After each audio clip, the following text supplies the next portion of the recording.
Willkommen zu Das ist Kunst, dem Podcast der Deichtorhallen Hamburg. Ich bin Jumoke Olusanmi. In dieser Ausgabe spreche ich mit Abdulhamid Kircher. Der deutsch-türkische Künstler ist in Berlin geboren und in den USA aufgewachsen. Mit seinem Fotografieprojekt ROTTING FROM WITHIN ist er vor ein paar Jahren bekannt geworden. Darin nähert er sich seiner eigenen Familiengeschichte an und seinem abwesenden Vater. Seine Arbeit versteht Kircher als fragmentarisches Familienalbum, in dem es um Patriarchat, Gewalt, Sehnsucht, Nähe und Versöhnung geht. Für die Ausstellung ROTTING FROM WITHIN, die im Rahmen der 9. Triennale der Photographie Hamburg zu sehen ist, hat Kircher Fotografien, Texte und Archivmaterial zu einer großen Installation verbunden.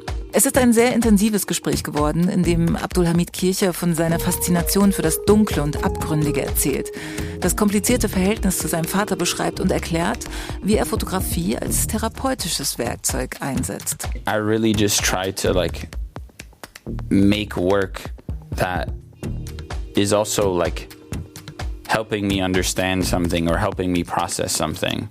Abdulhamid Kircher spricht fließend Deutsch, fühlt sich aber im Englischen sehr viel wohler. Deswegen haben wir das Gespräch auf Englisch geführt. Seit vielen Jahren schon arbeitet er an ROTTING FROM WITHIN. Ich habe ihn zunächst gefragt, wie es eigentlich dazu kam. Wenn euch der Podcast gefällt, empfehlt ihn gern weiter. ROTTING FROM WITHIN started from a place that wasn't, I never, it started when I was a teenager after my father got out of jail. And it didn't, I was so young that I wasn't thinking of projects or series or things like that, but it really just started from a place of wanting to get to know my father, this person who had been absent for most of my life.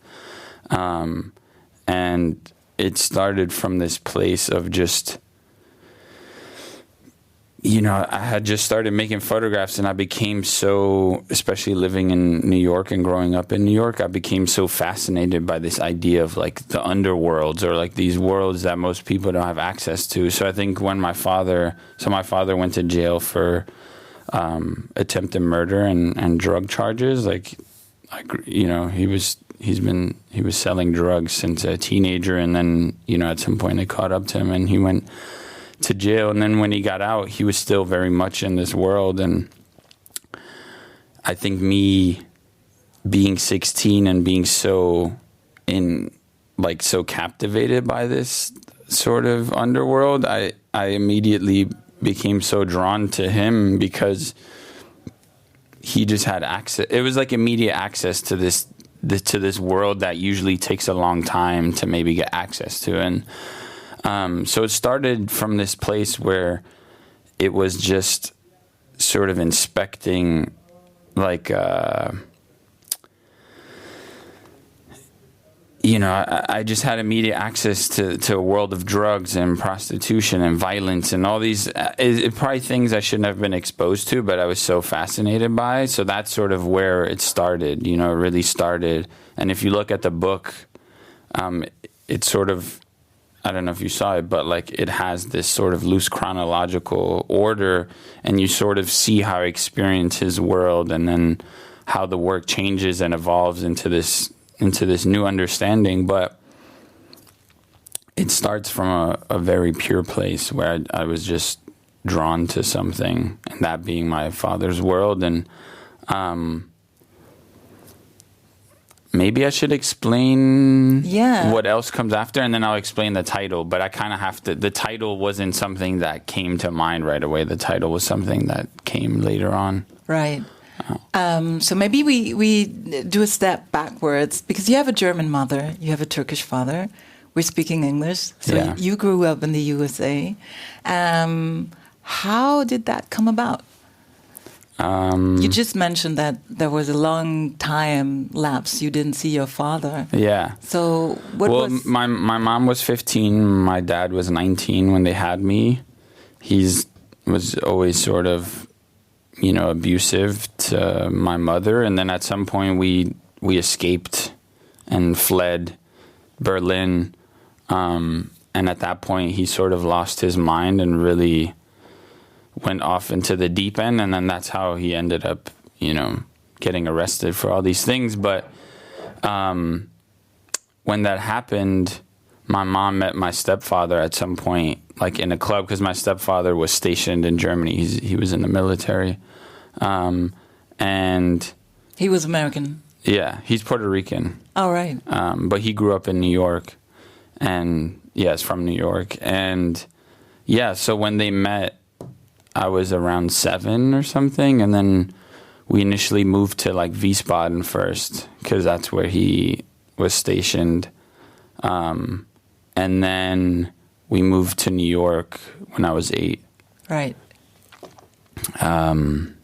Yeah, that's kind of... And then basically I would go back to Berlin every summer, because all my Turkish family and German family, they're all in Berlin. And then like my Turkish side is between Berlin and Turkey. But yeah, that's kind of... Yeah, and then my grandparents were Gastarbeiter, so they came in like the late 70s to Berlin.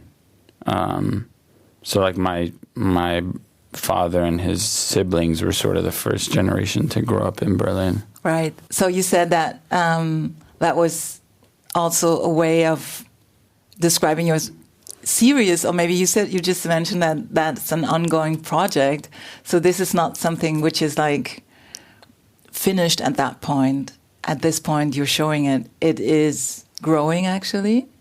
Yeah, it's always evolving. I mean, I think when you make such personal work, especially about family and relationships within your family, like, you know, it's always gonna evolve and change, and always, you know, it's about my family and me, and our relationships are constantly evolving, and people are passing away, and people are changing, and I think that's why it's so important, especially within the exhibition, for it to really have this sort of life of its own and really have the space to evolve. And that's why I try to treat the exhibitions like from scratch in a way. So I really try to, I don't like bringing in, you know, works that have been framed already, or certain, you know, I really try to go into the space and start from scratch. And I think that allows it to really be, really reflective and allows it to naturally evolve, where you don't put certain parameters around it, or like, yeah, I can go more in depth into like the installation aspect, but like overall, I think that's a good way to sort of introduce it. Right. So do you say that in English? So that's always aktualisiert, maybe your state of relationship at that point with your different family members who are... Yeah. But it's always the same pictures and they're new coming, or do you also take pictures out? Yeah,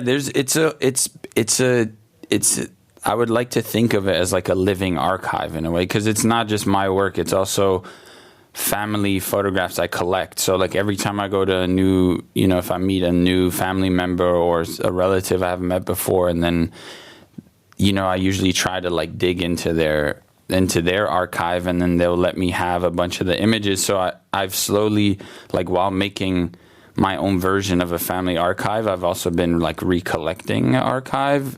So in the exhibition, you sort of get this amalgamation of everything, of this sort of archive that came before me, and then my own archive, and then also like my childhood drawings and my childhood objects and prints that I've made over the year. It's sort of like, it's basically like a collection of everything that has to do with this work somehow.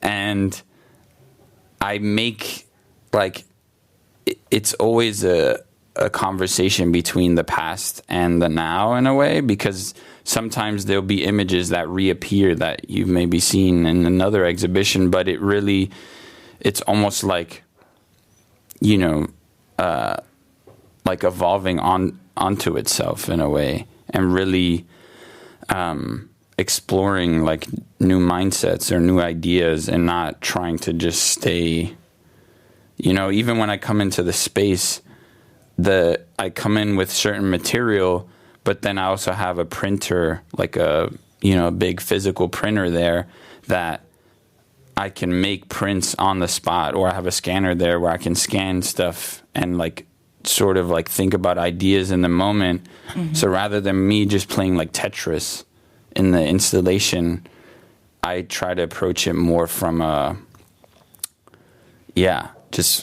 just from a sort of more natural state. I don't know if that makes sense. No, it makes sense to me. It makes sense to me because I have an idea of how your images or your pictures look like. But how would you describe, or what would you say, what do we see in these images? I mean, a lot of different things, I guess, but we already talked about in Family Archive. Yeah. And we talked about your father. So is your father maybe the main figure, which is... I mean, yeah, maybe I just sort of explain the work just from a more like on a like chronological sense, mm-hmm. and then it'll probably make more sense to people. Basically, yeah, so it starts with this sort of documentation of my father's world, and then as time goes on, you know, as a teenager, you're a bit oblivious to a lot of what's going on around you, obviously, and I think as I got older and as the relationship with my father changed, I obviously always knew that he was this abusive person, but as I got older, I sort of naturally realized how terrible of a person he was and how stuck in his ways he was. And I think I had a lot of anger towards him. And I think I spent a lot of time trying to change him or believing that he could change. And that's sort of the point where the work really evolves and changes into something else. So it starts with his world and almost like this idea of like visually, at least it looks like I'm idolizing him. And then it evolves into me trying to understand him and then hitting a wall. And then me trying to understand him through his relatives, his parents. I think that's where the work really shifts. And when I start to spend more time in Turkey is when I hit this wall with him where I don't feel like I'm getting through to him and he has no desire to change. So like, how can I try to understand this person that is not opening up to me? I go to the people, because he does, you know, he would say things like, I am the way I am because my father abused me as a kid. He didn't tell me he loved me. And, you know, there's a lot of, and that's what I said before, this like generational trauma is sort of the overarching theme, because I realized that so much of that trauma stemmed from the way he was abused by his father.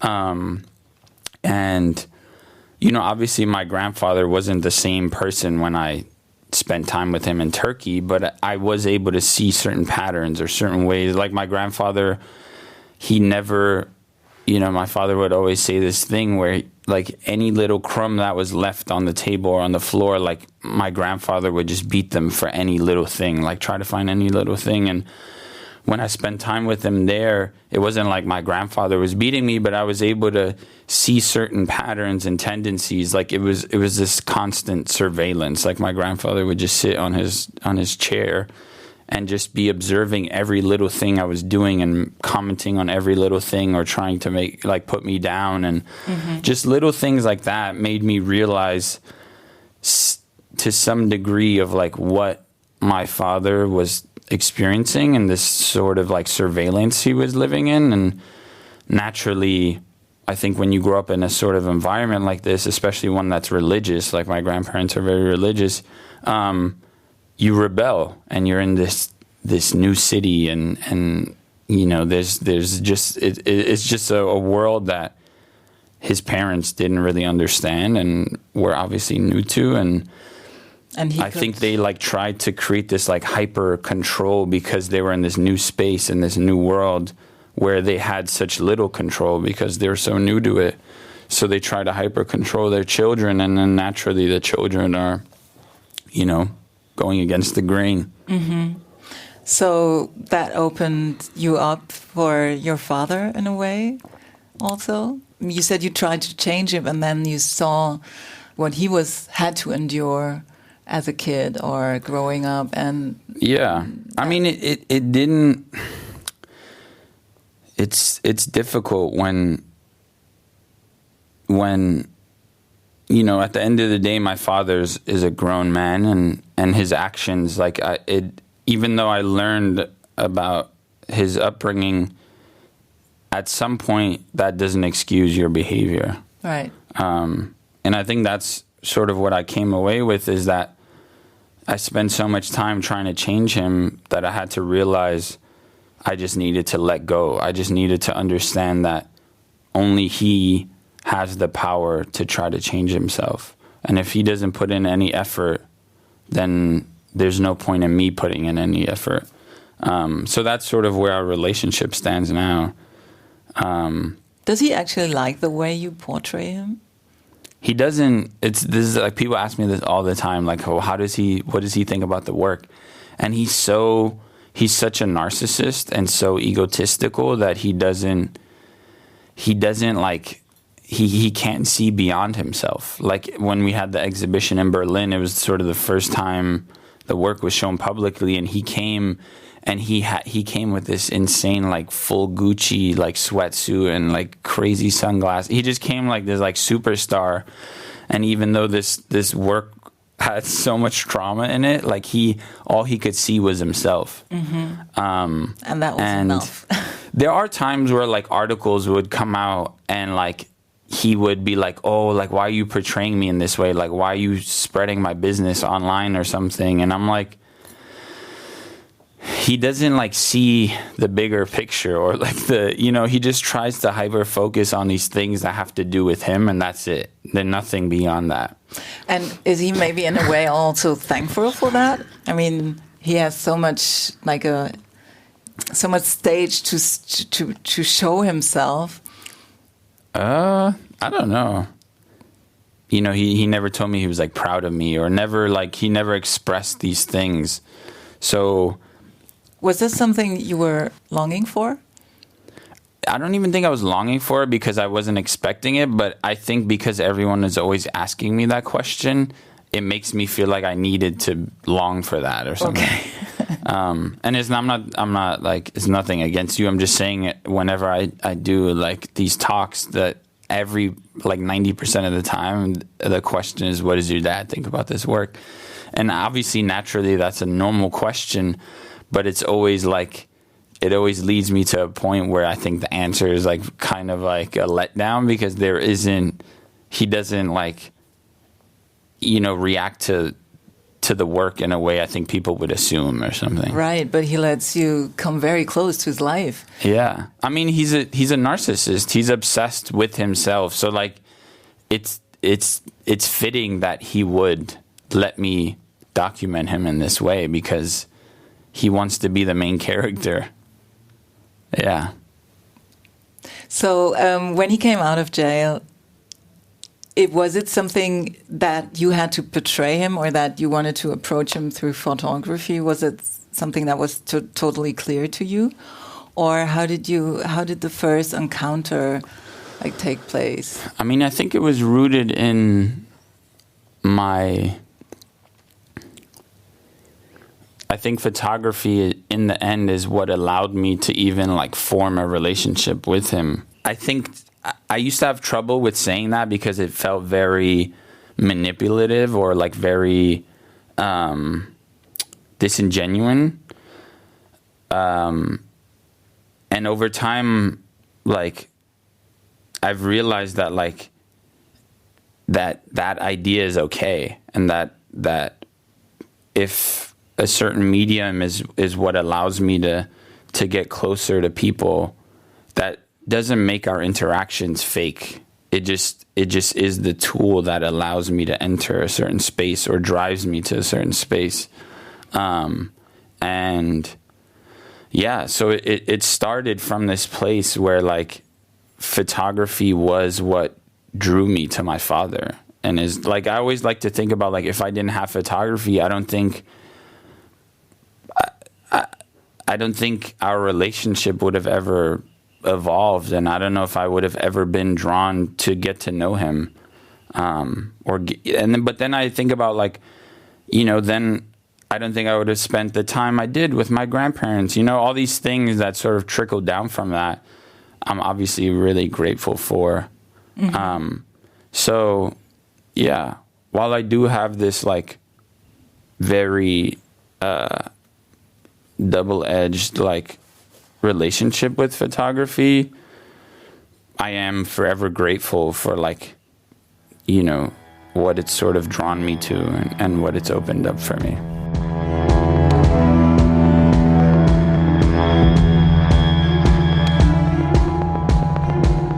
We talked about your father and how he sees himself in these exhibitions, and if he's proud of you or proud of himself more probably. But what does your mother think about all this? How does she feel about? I mean, she's like, you know, we kind of almost like we grew up together in a way. So she's like a super mom. Like her whole world revolves around her children. And I think when I first started making the work, it was very hurtful for her because from an outsider's perspective, it did look like I was idolizing him. And obviously, if your son that you raised is idolizing your abuser, like, that's going to be hurtful. But I think over time, obviously, she understood why I was making this and why I needed to make it. And I think that's been the sort of, you know, the most eye-opening thing in our relationship is like her understanding me through my work and through my process. And yeah, obviously she's super proud and like my biggest fan, but it was very difficult in the beginning. Yeah. And there was also like, so this is, I guess I just want to get into, cause this sort of relates to the title. So Rotting from Within, the idea sort of came from my mother and I, like when I was a teenager, we got into some big argument and she ended up saying this thing where she was like, oh, you're behaving just like your father, or you're saying this just like your father. And in that moment, I was so struck by the idea that I could be or behave like someone that I didn't grow up with. And that put this thing into my mind. And this, you know, in that moment, I obviously didn't realize that, but like it put this sort of seed into my mind of realizing that I had all these tendencies and all this, you know, toxic masculinity inside of me that I was sort of fighting against. There were so many things that, because trauma is passed down, like, you know, genetically, that is something that stays inside of you. And I think the idea that I was fighting against this thing that I really had no control over was what led me to that title. Like this idea of me almost, you know, like becoming this toxic person and sort of like this thing that's eating away inside of me and making me this terrible person. So that's where like Rotting from Within, yeah, I don't know if that makes sense now, but it makes absolutely sense. Yeah. I think that's something a lot of people are afraid of, or is becoming their parents in a way, or becoming the dark side they experience from their parents in a way, and to like have this thing in yourself and which comes out like a monster sometimes.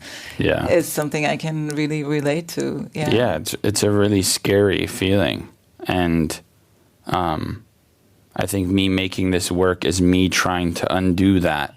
Is trying to undo this trauma that has been passed down from generation to generation, and making a conscious decision to try to be different and try to change. And that's where my work sort of stepped in. Like that's where photography and writing and all these things really stepped in for me to become aware of myself and of my patterns. And yeah, and in the end, it's all this huge ball of like therapy in a way. Like every time I have these conversations with people or I share things with the world, my work is really, and it's you know, it's a bit tricky because in a way it can become this idea of like trauma dumping, but for me, I really just try to like make work that is also like helping me understand something or helping me process something. Right. And I really try to come from that space every time. I really try to approach something with this pure intention. And yeah, it obviously leads to, because I suffered from a lot of trauma in my life, naturally it leads to me making traumatic work. But I've come to sort of just accept that and realize that like me making these things are also helping me become hopefully a better person and a better partner and a better son and friend. So it's a way of cleansing in a way. Yeah. Yeah, and it works. Cleansing was actually my my Tumblr username. Where you showed exactly these photos, or that was where I first started. That's where I even like found a lot of the imagery I became drawn to was through Tumblr. Like it was like the first time where the internet sort of had no filter and no algorithm and it really was this sort of open book. And I still have my blog, but it's interesting to scroll through it and see the kind of imagery I was drawn to. So much gore, so much darkness, so much I was just exposed to a lot of, unfiltered things. And I think that's where my eye or my interest sort of developed. Mm-hmm.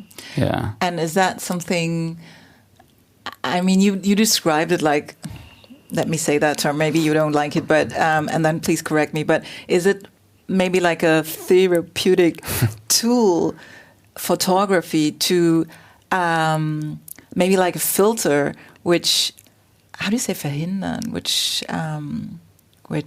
inhibits, stops things coming into your life, like the real time, gory darkness? Yeah. I don't know if that's exactly what it does for me. Like photography or the camera more so has become a sort of shield. Like in very traumatic situations, it functioned as a shield.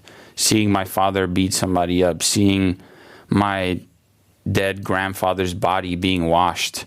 Like, there's so many situations where the camera, in the moment allowed me to almost separate myself from what was happening.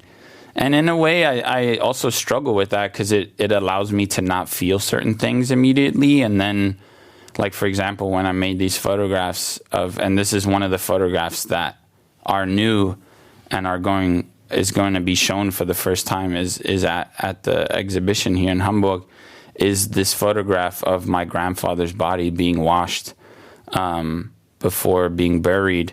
And it would, like, that moment specifically, I remember sitting in the corner of the washing room and me just being like hunched over in this corner with this huge camera in front of my face and just being so focused on the mechanics of making this photograph, focusing, setting the, light meter, all these things that distract you in a way. And then me developing the film and not looking at it for a few weeks, and then finally scanning the film and sitting at the computer and like fully just having, crying and really feeling that moment again. So yeah, I don't know if that's a good or bad thing, but I know that over time it's become a way for me to like shield myself from certain situations. Mm-hmm. Yeah. But you also expose yourself. I mean, maybe with a short time delay or a longer time delay, but there is kind of would you say it's about truth also? You look at the photos and there's this moment you were part of, but maybe you see something different than you saw while you were taking the photos. Well, you see a very fragmented idea or like a very fragmented version of what's in front of you because you're only seeing a sliver of everything around you. Mm-hmm. So I don't really know how to explain it, because I don't know what it would feel like to be in that moment and feel it right away. Mm-hmm. And I don't know how I would have reacted if I just had to witness it without. And it's interesting because I just want to get into this moment because it's sort of a centerpiece of the show, or like the show is really focused on the death of my grandfather and how the sort of patriarch of the family is sort of dissolved over time. And I just want to focus on this moment because it's a centerpiece in the show. And I remember us going into the room, and at first I was told I can't make any photographs of this situation because it is a very sacred moment. And the photograph I do show, I just want to make it clear here that like the photograph that you do see in the exhibition, his body is already covered, and they have this white cloth that they're sort of covering his body with. And at that moment, there was light shining through this tiny little window because it was in a basement, but it was shining through and hitting this white cloth, and it surrounded him in this sort of like his body has this sort of white outline around it. And there were images from those rolls that were very graphic and very in your face.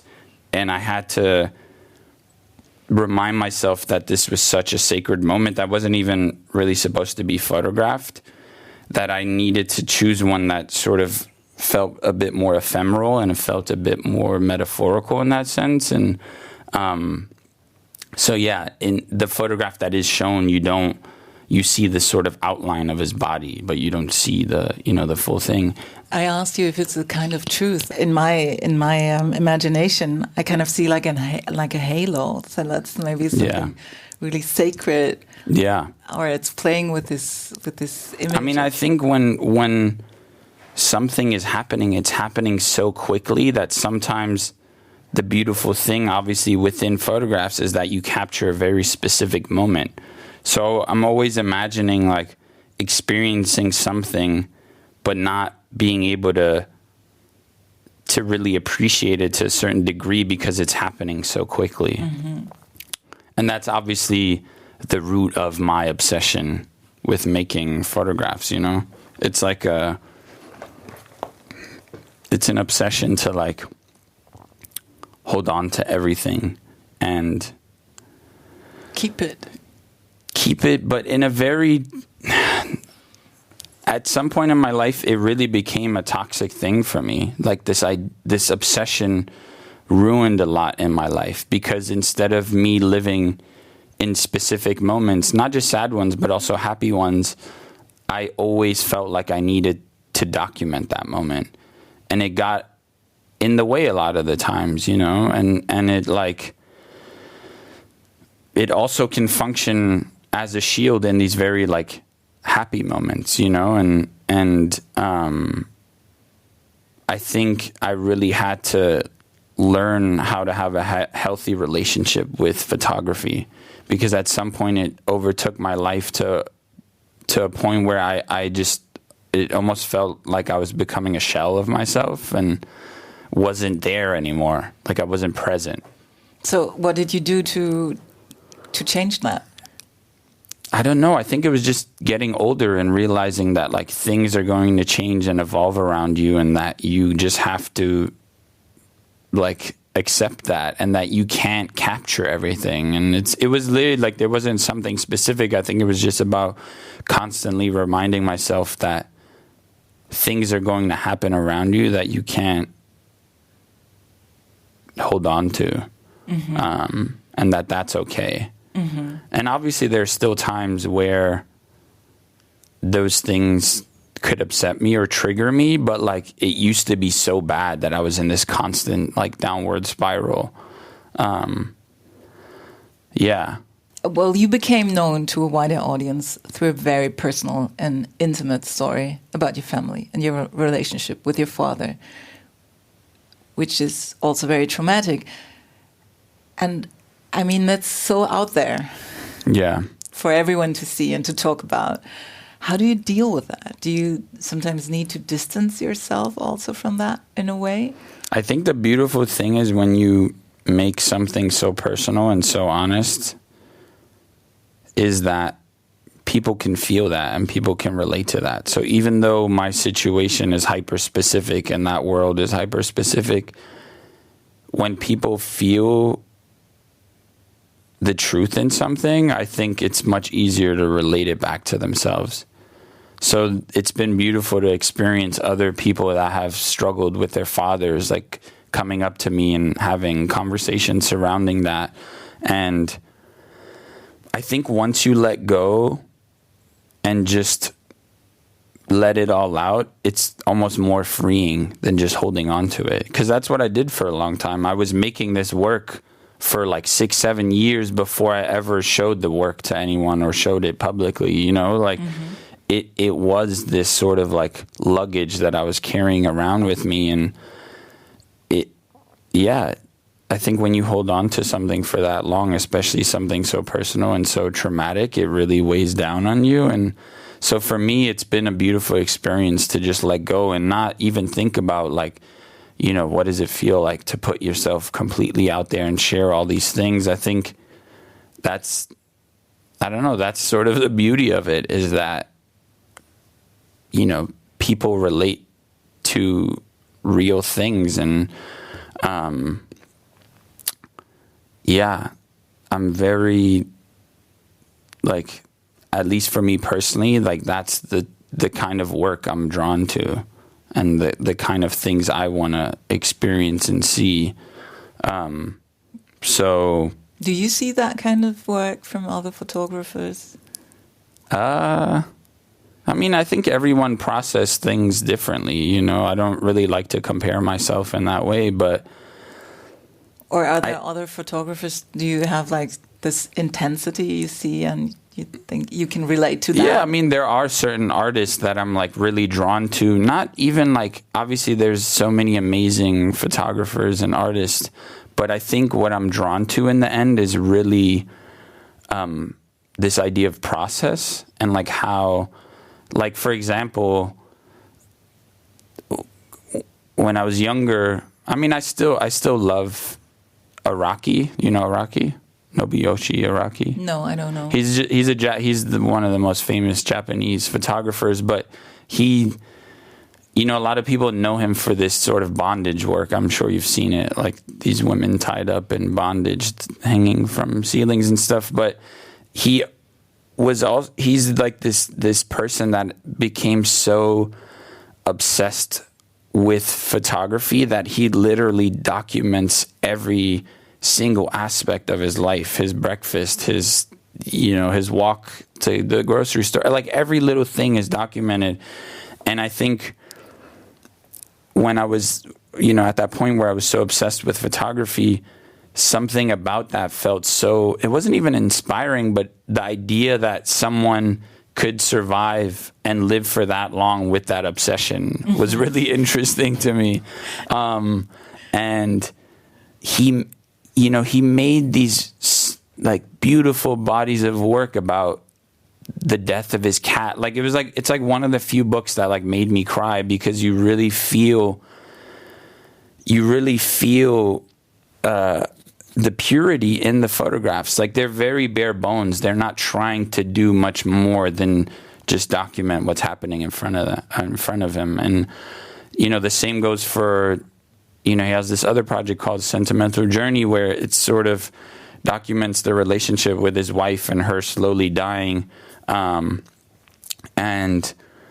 yeah, he was one of the few photographers early on that I became really enamored by, and really, I was just so in awe of this obsession, I think.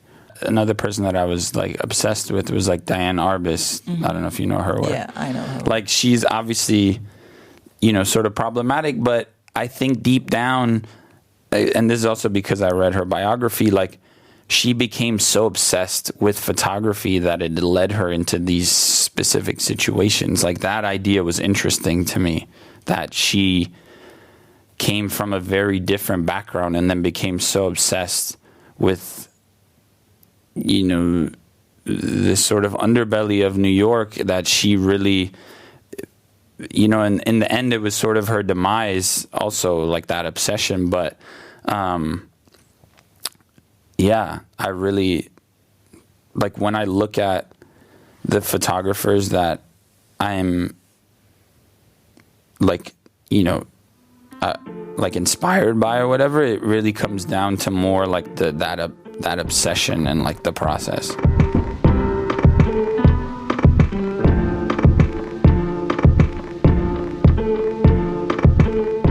I wanted to ask you also about your style and technique, because for what I understand, your photography is analog. Mm-hmm. How come?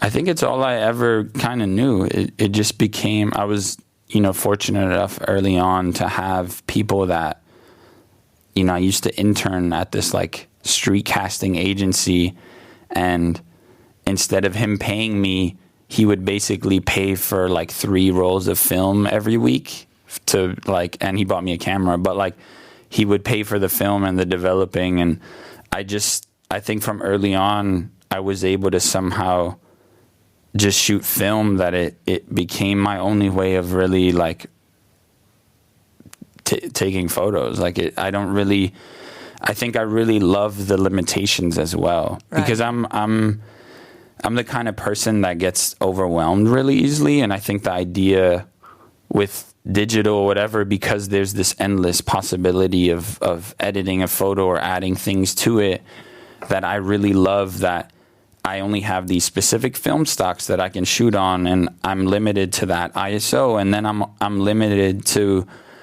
printing it in the darkroom. And then, you know, even with that, within the darkroom, there's such a limitation there as well, like just on a color spectrum level and what you can dodge and burn, and that's it. And it really, I think I also became obsessed with this idea of like purity, or like what it means to make the most pure version of an image. So I always try to print in the most neutral way. I try to like really just, I think that's like my, you know, I don't really, I think. You mean, why not manipulating the colors or whatever? Yeah, I mean, obviously you can do that with digital too, but also with film, I think so many people are drawn to it for like the aesthetics. And obviously film makes everything look more beautiful, but I'm also just, yeah, I love the idea that I can make a photograph of something and it be all these direct transfers of light. Because even the big prints that I'm making for the exhibition, or any of the, you know, most of the prints, they're all printed directly from the negative. So there's also this interesting through line of light that travels. And, you know, I'm not trying to get too metaphorical with this, but there's something beautiful about the idea that what we're seeing is almost this odd like transfer of light that came from that moment, transferred onto the film, and then from the film onto the paper. I understand. Yeah, it sounds very cheesy, but I was thinking about it last night, and like how cool that is. Like, just like it's like sometimes like I don't know, or at least I like, not that I take it for granted, but sometimes we don't think about these things because they can be cheesy or yeah. But I really find that fascinating. And yeah, it's not I also like, you know, in the moments when you're making stuff, there's something beautiful about not knowing what's happening inside the camera.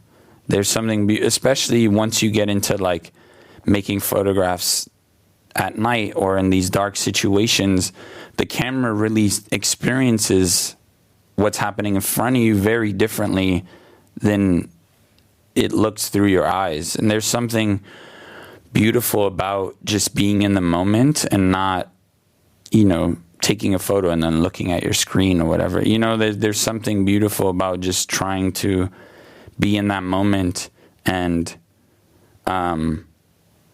yeah.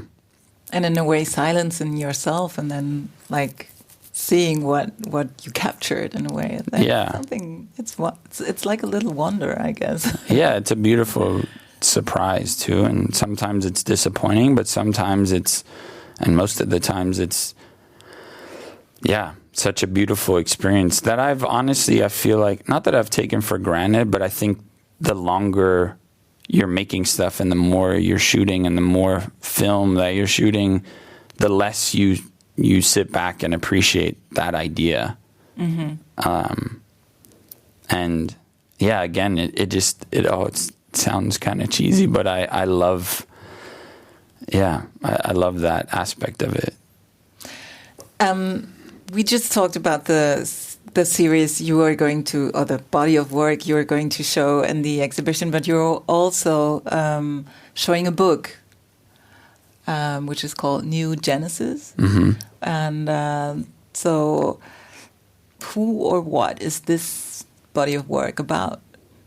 New Genesis was made in Los Angeles between 2022 and 2025, about a young, struggling mother of 3 that is basically trying to survive and is constantly being failed by the system put in place to protect people, or supposed to protect people. And it's a documentation of just a woman, again, being failed by the things that are supposed to protect her. And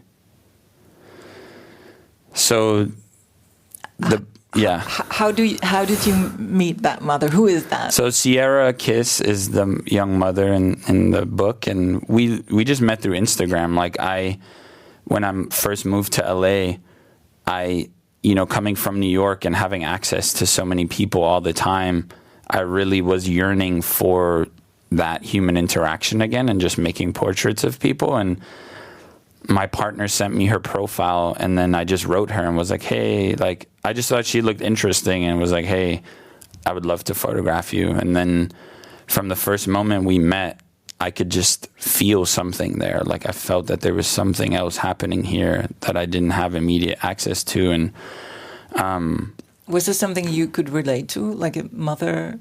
Oh yeah, I mean that's struggling with her kid? Again, when I'm making something, I try not to overthink why I'm making it. I think that's such a important aspect for me, is to really just go into a situation and trust my intuition and trust my gut that I'm making this for a specific reason, or I'm drawn to this for a specific reason. And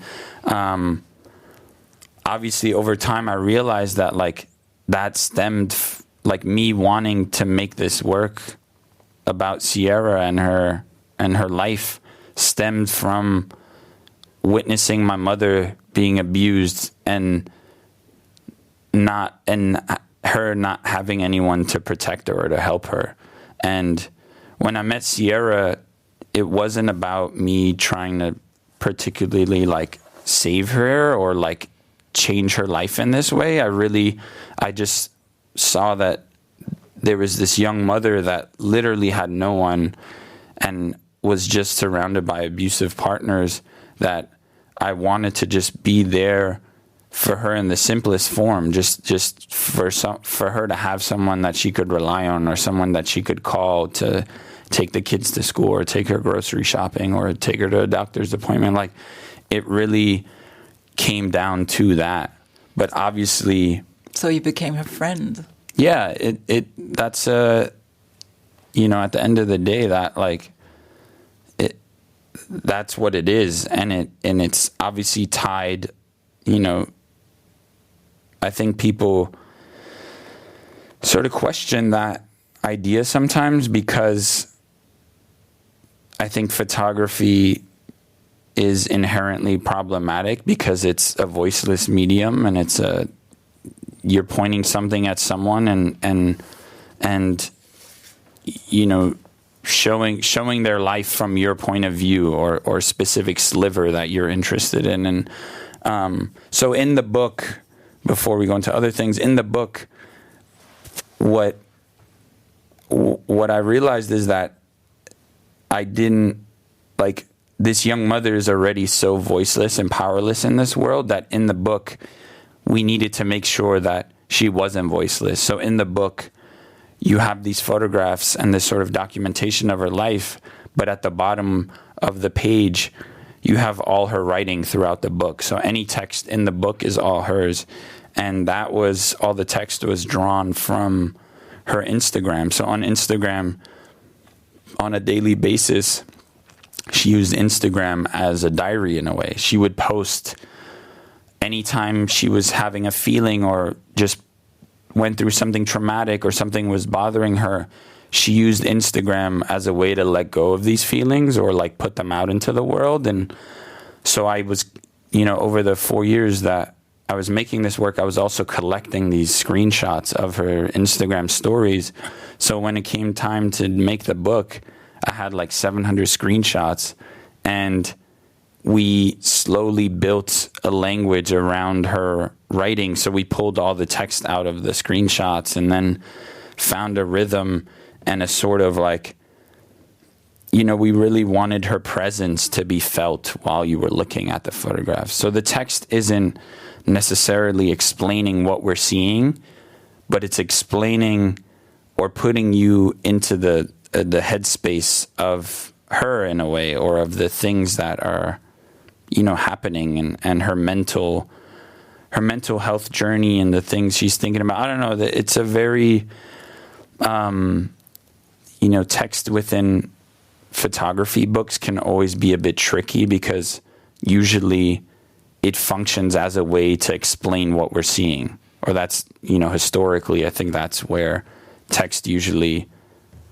is, you know, how it functions in a book. And for this, we really wanted to make sure that it wasn't doing that necessarily, that you could read the writing or you could look at the photos separately and have, you know, two very different understandings of what's happening. She took part in the process of, curating the book? I think when you're living inside of a specific situation, sometimes obviously it's very hard to think outside of yourself or see your world from a third person or something. And I never wanted to put that pressure on her for her to, because I think when you're in it, it's already so suffocating that I didn't want to put that pressure on her. So it was more about us, you know, making certain sequences and then checking in with her, like, what do you think about this? Or is this okay? Or are you fine with putting this photo in here? Or you know, it was more about having check-ins rather than having her be a part of her, you know, portraits. Yeah, I just didn't want. Yeah, it was already such a difficult thing, I think, for her to see the photographs, that I didn't want to put that pressure on her to also narrate that aspect of it as well, or like put that. And I gave her that. You know, I was always open with her if there were things that didn't work or things that she wanted to change around. Like, that was obviously very important to me.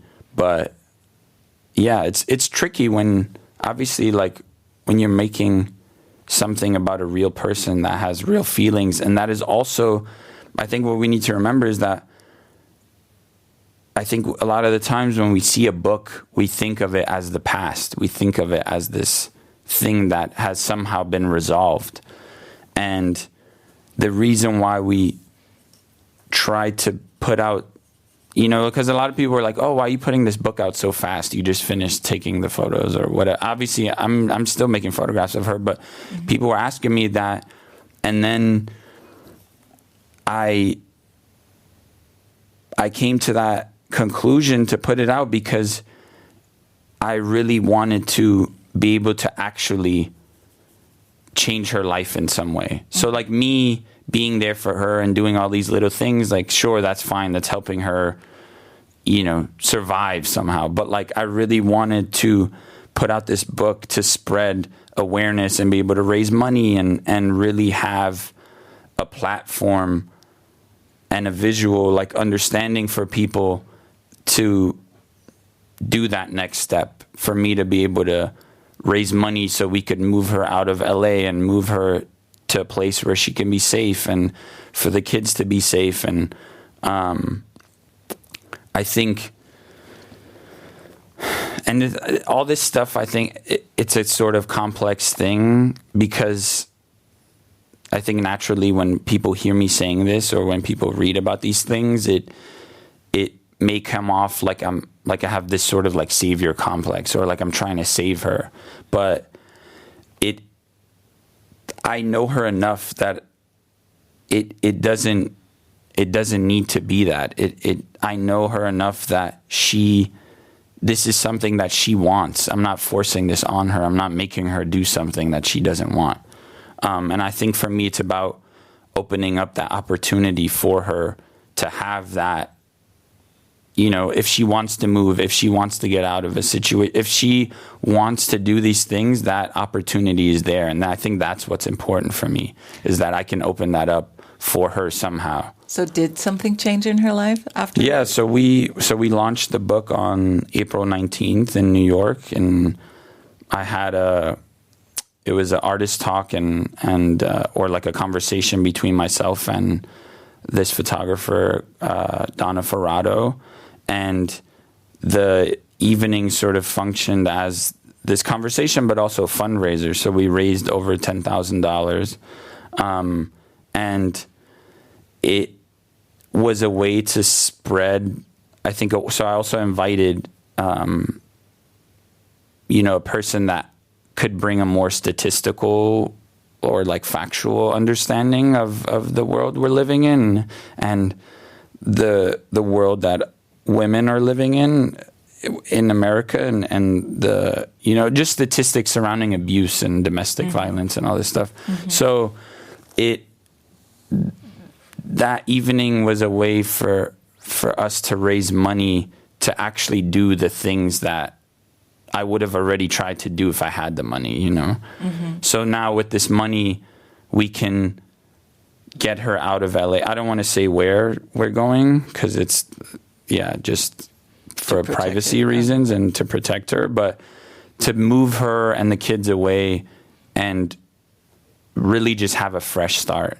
Because what I realized is it's not just her that is going through this thing, but it's also, it's also thinking about the children that are affected by this, and how, they may end up having kids, and I don't know, all that stuff. Again, it comes back to the trauma idea, like all that stuff trickles down, and we forget how, even if you can just try to change one person's life, that affects so many other lives. It's not just that one person.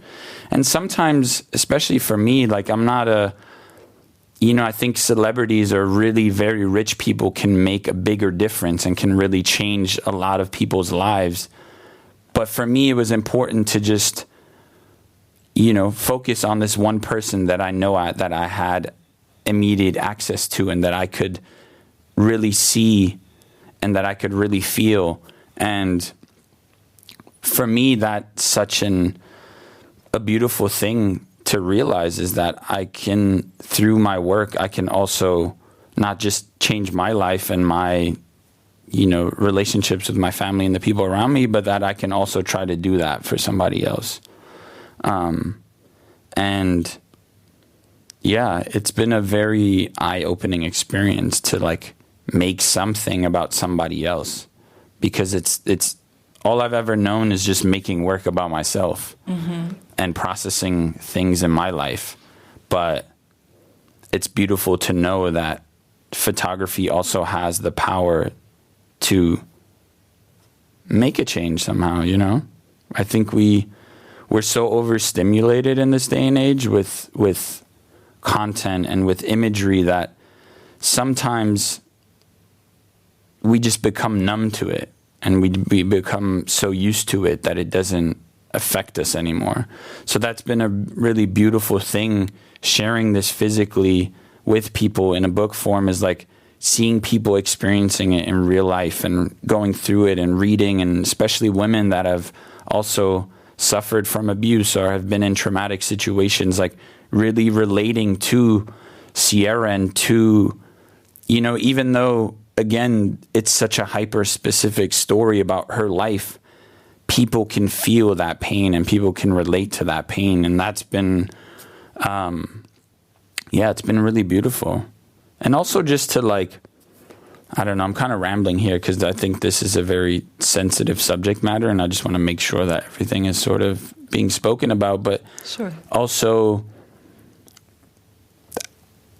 I think historically, and this is to go back to the photographer I did the conversation with, Donna Ferrato, we spoke about this a lot, with how historically a lot of the conversation surrounding domestic violence for women has always fallen onto women, like for women to make that work or to talk about it.